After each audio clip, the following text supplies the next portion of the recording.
মুখ্যমন্ত্রীর সভা ঘিরে প্রস্তুতি তুঙ্গে বনগাঁ ও ঠাকুরনগরে। আগামীকাল অর্থাৎ মঙ্গলবার বনগাঁ ও ঠাকুরনগরে আসছেন মুখ্যমন্ত্রী। প্রশাসন থেকে রাজনৈতিক মহল সব পক্ষেই এখন চূড়ান্ত প্রস্তুতি চলছে। প্রথমে বনগাঁ শহরে একটি জনসভায় বক্তব্য রাখবেন মুখ্যমন্ত্রী। তারপর গাইঘাটার চাঁদপাড়া থেকে ঠাকুরনগর পর্যন্ত বিশাল পদযাত্রায় অংশ নেবেন তিনি।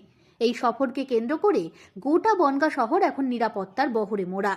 শহরের গুরুত্বপূর্ণ এলাকাগুলিতে মোতায়েন করা হয়েছে অতিরিক্ত পুলিশ বাহিনী। বনগাঁ চাকদা রোড সংলগ্ন প্রতাপগড়ের মাঠে তৈরি করা হচ্ছে বিশেষ হেলিপ্যাড। মুখ্যমন্ত্রী হেলিকপ্টারে এসে সেখান থেকে পৌঁছবেন ত্রিকোণ পার্ক এলাকায়। সেখানে বনগাঁ চাকদা সড়কের ওপরেই সভা আয়োজন করা হয়েছে। মঞ্চ তৈরির কাজ জোর কদমে চলছে। এদিকে গাইঘাটার ঢাকুরিয়া এলাকাতেও আরেকটি পৃথক হেলিপ্যাড তৈরি করা হয়েছে। জানা গিয়েছে, পদযাত্রা সমাপ্তির পর সেখান থেকেই মুখ্যমন্ত্রী হেলিকপ্টারে কলকাতার উদ্দেশ্যে রওনা দেবেন। সামগ্রিকভাবে বনগাঁ ও ঠাকুরনগরে মুখ্যমন্ত্রীর সফর ঘিরে উৎসাহ ও উত্তেজনা তুঙ্গে।